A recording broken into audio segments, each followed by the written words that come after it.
ladies and gentlemen, boys and girls, welcome back to Break Any Comfort Zone 2015. I'm your host, guys. Welcome back to Break Any Comfort Zone. Hope you guys had a good New Year's and a good Christmas. And for this week's video, I'm going to be teaching you how to do the snap change. So without any further ado, let's get straight. Now the snap change is a very simple move, but yet very hard to pull off. I'll explain why as I go further in detail. Basically, what it is you've got two cards and you're flicking the card to make it look like one.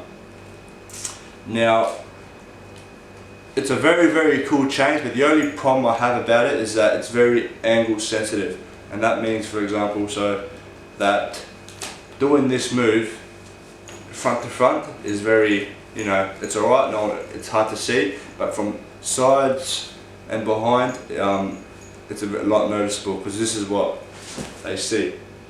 Now there is ways to work around it, and that's why I love this move. So please don't think, oh okay, because it's angle sensitive, I perform, and and you're one of those people that perform in like real big crowds and all that. You can't pull this off, because I've done it, but you've got to be quick, and I'll teach you how to do that later on. Now the snap change is pretty much two cards, so if you want to follow along, please do, and I pretty much suggest it, so it's easier, we can work together and do this. So you got two cards as one, just like so. Now you got finger one and finger two, and I like to place it in the corner, but on a little bit of an angle.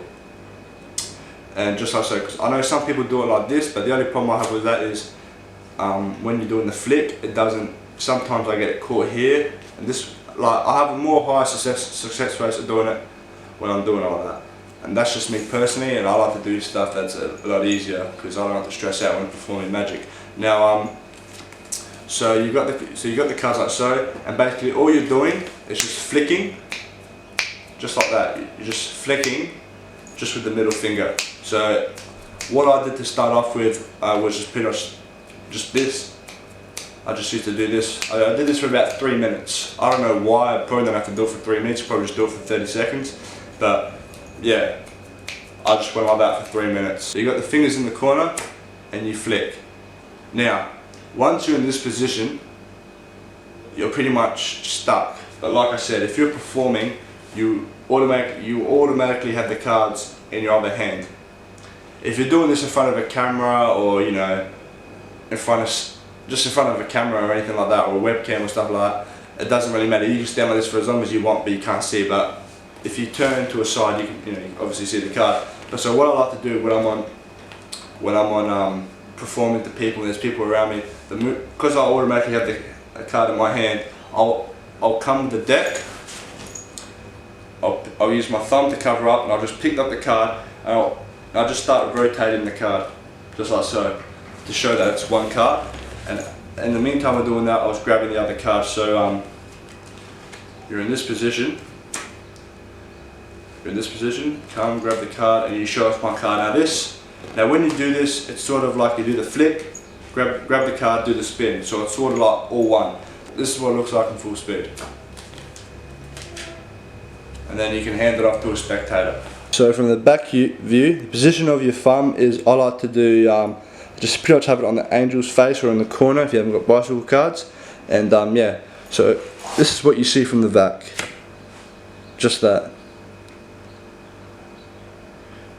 Just like so. And yeah, that's all that happens. And this card here is blocking everything. That's what I love. But like I said, when you can get away from your right side, but that's still very rare. You can still see it. That's why I'm not a real fan. But that's pretty much what you see from the back. It's a very simple move. You're just flicking, and your finger number 2 is just pushing it back. Now see, some people just say you can just do the quick flick, but I like to over exaggerate the flick so the card goes back. So I try to push the card as back as I can, which hides it more, and it also creates the illusion that the card's gone, vanished, and it's a lot more safer too. Like I said, I like to feel safe when performing.